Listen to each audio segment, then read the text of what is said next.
From Ticker, this is Black Belt Leader. Here's Karen Gately.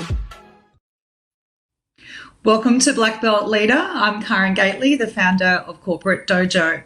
On the show today, we're going to be talking about advisory boards, how business leaders can engage the support of a panel of experts to enable the business results that you're striving to achieve. So we're lucky to be joined by two guests. Our first guest is an expert in this area and gives a lot of advice and guidance out there on how you can establish the right advisory board for you. And then we'll be talking to a leader who's actually been down the path, someone who's actually implemented a board and gaining some real advantage from doing so. So first of all, let's have a look at a few facts around advisory boards. In Australia, it's absolutely evident that a lot of organisations are looking to implement advisory boards to help growth. So research shows that 74% of organisations are bringing these advisory councils together to enable them to reach into new markets or obviously achieve more within their existing markets. Succession planning is another key part of the process, with 17%. And the study also found that sustainability of operations, the business model, and just making sure things are being done well is 5% of why people go down this path. So joining us now is CEO and founder of the Advisory Board Centre, Louise Broekman, Black Belt Leader. Thanks, Karen. Great to be here. So Louise, really keen to tap into your views of, at what point does it make sense for a business to really think about an advisory board? At what point in the journey would you say is either common or advisable for business owners to think about this? It was good to see you profiling the research that was done in the State of the Market report, Karen, around an advisory board and why you established an advisory board. And you're right, in that research that we released last year, 74% of them say they want to grow.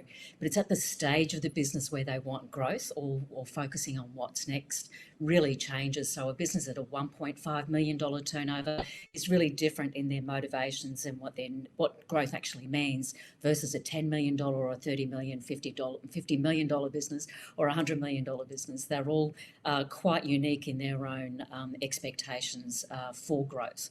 In the current market too, we are seeing advisory boards being established to focus on navigating what's next, to either get through the current situation or work towards a goal or work towards a decision. And that's something that's actually new in the market, and that's growing as well.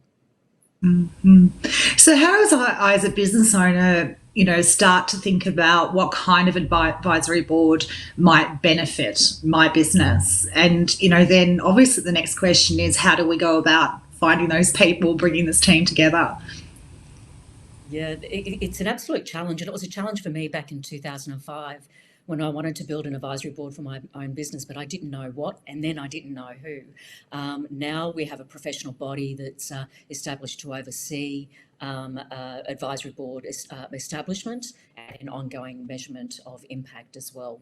The challenge when businesses see that they go, I want an advisory board and I want advisors, is that you really need to stop and focus on what does the business need now and the next 18 months to 3 years.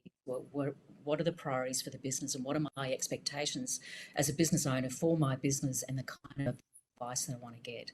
Focusing on that planning component, identifying the top priorities for the business. And I when I'm supporting businesses in the concierge service, we say, what are your top 3 priorities? And then from that, you can then identify what is the role of the chair that's my constant, that's going to be my rock.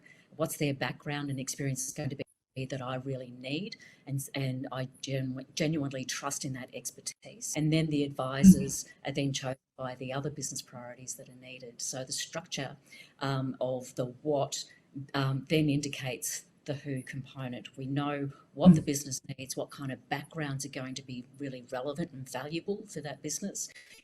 You can then scope out the who part. Do you need an entrepreneur? Do you need a C-suite executive? Do you need a specialist in their field? Do you need someone in another location, another jurisdiction, to help me oversee my asset in another? So it all depends on, first of all, the priorities of the business, and then accessing the right advisors at the right time. Now, selecting those advisors can be pretty tricky because you want to tap into people that you don't know. And that's a challenge Yeah. that I saw when we were researching and testing the advisory board market for 5 years before we established the Advisory Board Centre as a professional body, because we need Yeah. to escalate trust in being able to say, I want to go beyond the people I know, go to the people that I don't know. So look for people that are credentialed, that are not only leaders in their field, but they're investing in their advisor capability and skill set, that they understand what the ethical frameworks are around providing advice, because it'd be very easy to become a shadow director, or if you don't know what you're doing as an advisor, to flip into being a consultant. Don't want Yeah. those lines blurred around an advisory board table. And then choosing and interviewing people first before you choose, and then have the right models of engagement that sits behind that. So tell us a bit more about how your organisation supports businesses down this path, because, you know, obviously now reaching out to potential advisors and members of advisory board, engaging those people, understanding the terms of which, you know, they should and can be engaged. You know, how do people really get the answers to those questions?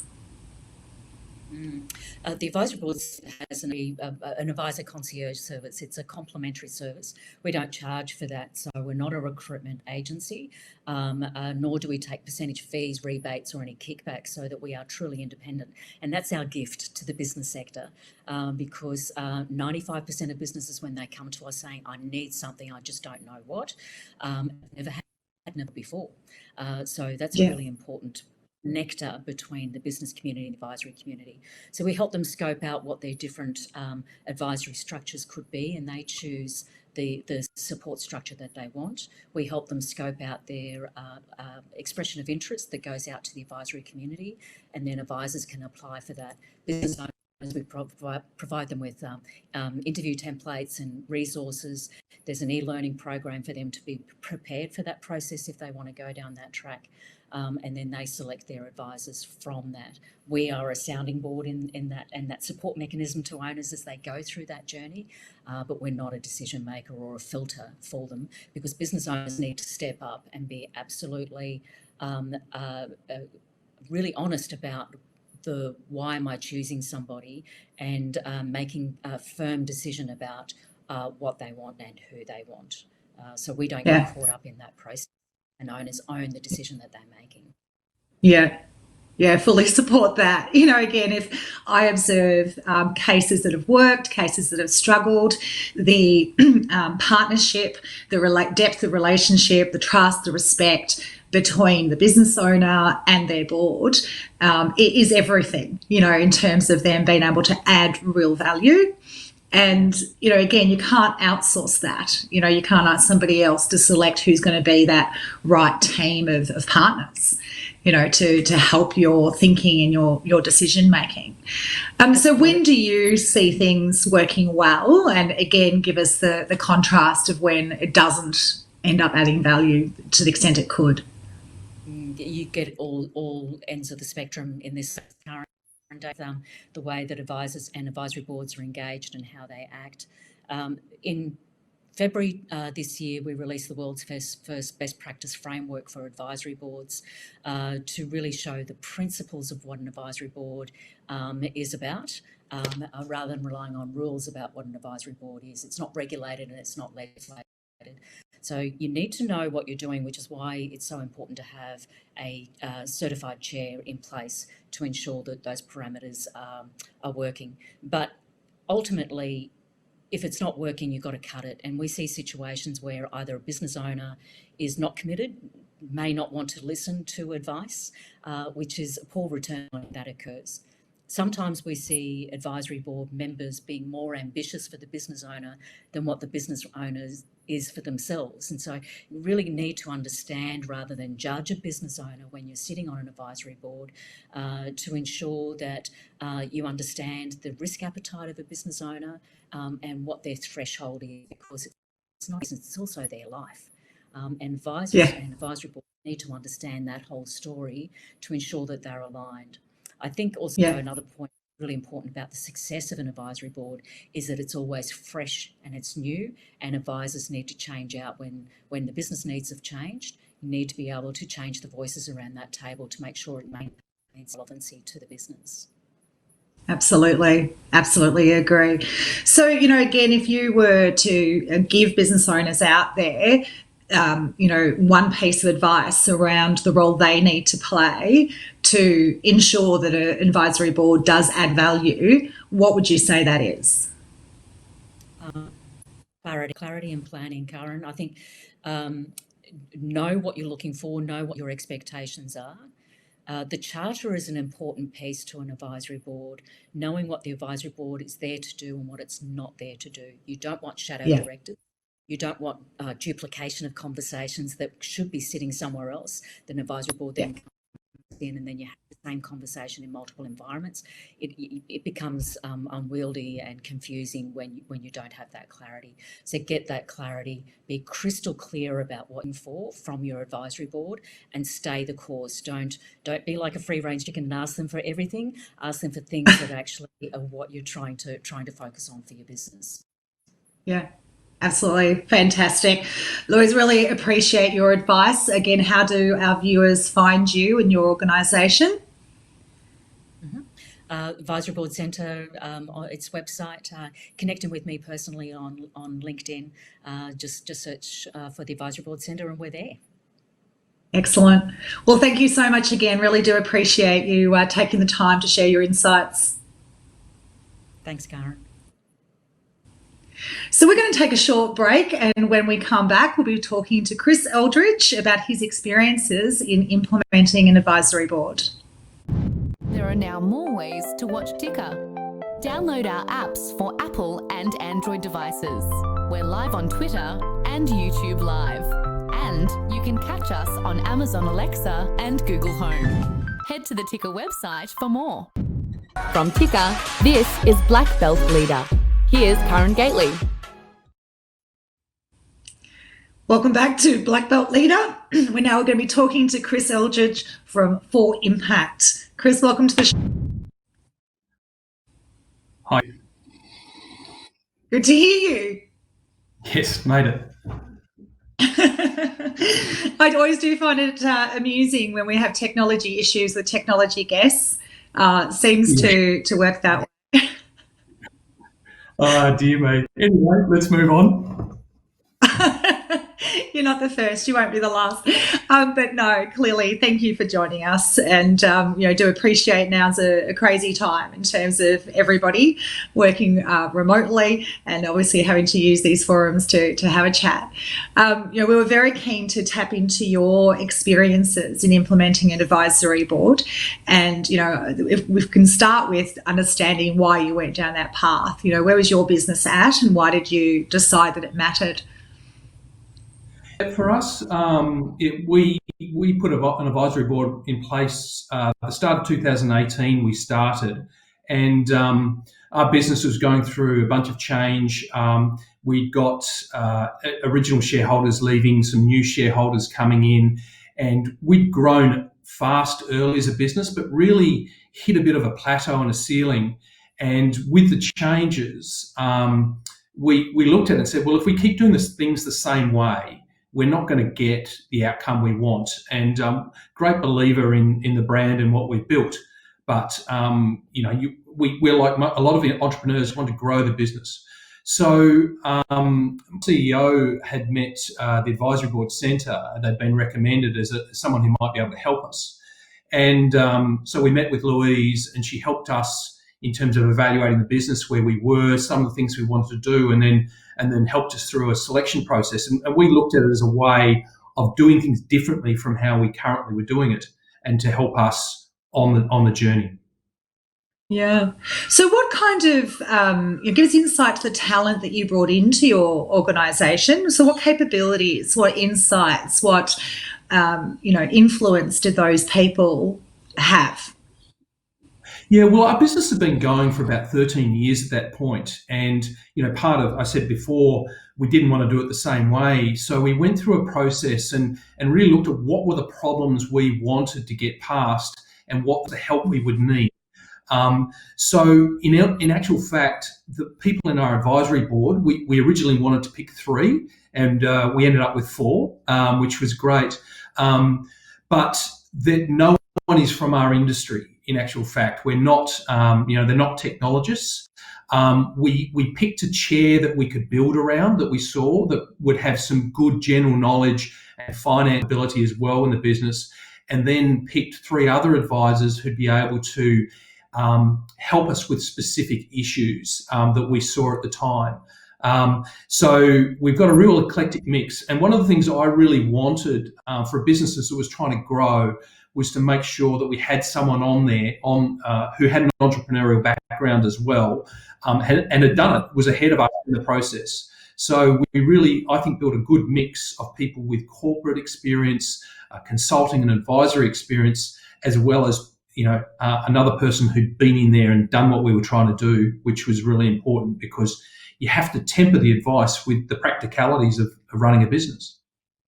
Yeah, absolutely. And some of that been there, done that wisdom can add a great deal of value. And as you're saying, also some fresh perspective from outside of your industry, without necessarily that strong history within the industry, we can bring a new lens and add real value. So help us to understand, some of the challenges inherent in this process and getting the advisory board to work effectively and have that influence.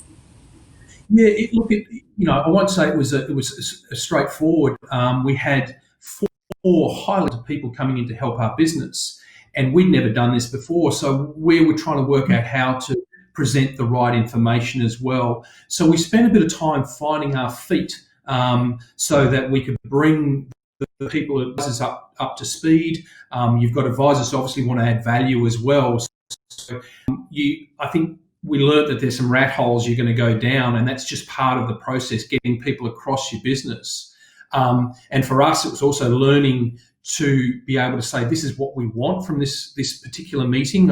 We want these questions answered, and we don't want those questions answered. And that's a challenge, but it's actually part of the growth process for the business.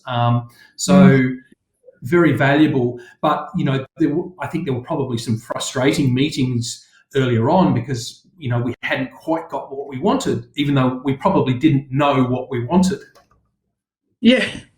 Yeah, absolutely. And that's what I wanted to explore with you next, whether or not you or others around you struggled with the whole letting go, listening more, being willing to have, for example, conventional wisdom challenged. How did you find that? Yeah, well, it's interesting. I think that the challenge didn't necessarily come from the advisors per se. It probably came from ourselves as we were, we had 3 senior people in the business. And, I actually, as the founder and a business owner, I was playing an operational role in the business, and I have a CEO who, runs the business. And it exposed some things there that, were very valuable. And subsequently to that, I've stepped away from an operational role in the business so that the CEO can get on with doing what he needs to do. So I think it's fair to say it did expose some things, but that's all part of what it works. And the founder, I think you go through phases in business and you realise that people who are right for your business at a particular point are not necessarily the people who are right for you going forward. And that includes the founder and the owner. You have to question, have you got the skills for the next phase? Is that the best use? And that is what you're sort of alluding to is, do you want control? Are you prepared to let that go? I've made that choice that I'm not the best person to go through the next phase. I've got skills to bring, but, I need to let go and get out of the way. Our advisory board, Yeah, otherwise you invest a whole bunch of energy, money, time in something that has limited value because you're your own biggest roadblock. Obviously you've gone on a journey that we often observe business owners needing to go on, to move past that founder syndrome where we're still wanting to really hang on to some of those gold nuggets in the past. They can't be challenged. It's what our foundations of success are built on, to actually be able to let go of some of that and allow a fresh perspective, new directions. So, yeah, credit to you. And what do you think the biggest benefit is as a business owner, as a leader, as a human being, do you think has come from making that transition? I think what's really useful is for me, stepping into the role of a business owner. I've been able to now work on some of the formal board governance processes as a private business. How do we build that out? How do we make that more effective as well? And knowing that there's a group of people who've got my CEO's back and they're really trying to help him answer the questions that he's got strategically and operationally to take the business to the next level. And we've got a bunch of people in our advisory board who've got skills in finance and capital. They've got skills in HR and culture. They've got skills in building business. And we're actually going through a refresh now to bring some new skills for the next phase of our business. And that's one of the really great things about the advisory board is you're not locked in. If you build around a really strong chair and bring the skills to solve the problems you've got at the particular point, that's pretty powerful. Yeah, absolutely. Liberating. So, if you were to draw on one lesson learned around, your journey implementing an advisory board well, what would you say your main piece of advice to someone who is in your seat at that, similar point in making the decision? Yeah, look, there are lots of learnings. So to summarise into one is difficult, but I think it's about being prepared to recognise that you don't have all the answers, and bringing advisors in is not about them having the answers either. It's about them asking good questions to check whether or not you yourself and your team have asked the right questions. So it builds a level of confidence. And the part of the power is in preparing the material for the advisory board session, which, you're going to be on show a little bit. You better have thought about it and put the effort in. And I think that's as valuable as the actual meetings and the questions. But Absolutely. Be prepared to get quizzed. Yeah. Yeah, and absolutely, that's key to maturing the organisation, isn't it? That focus, that discipline, knowing our priorities, turning up to be held accountable by people that we've asked to help us to do that. So, look, Chris, really appreciate your time and sharing all of that experience with us. How can people find out more about your organisation and what you guys do in the technology services space? Well, the easiest way is to go to the website, www.forimpact.com. Or if you want to track me down on LinkedIn, you can find me. Send me a message and let me know what you're interested about, and happy to share. Fantastic. Well, again, really appreciate you being here with us today. Not a problem. Thank you very much. So that's all we have for the show today. If there are topics you would like us to cover, please don't hesitate to get in touch. You can do that through any of our social media channels or on our website, corporatedojo.com. And remember, you choose. Will you be an ordinary or an awesome leader of your people? There are now more ways to watch Ticker. Download our apps for Apple and Android devices. We're live on Twitter and YouTube Live. And you can catch us on Amazon Alexa and Google Home. Head to the Ticker website for more.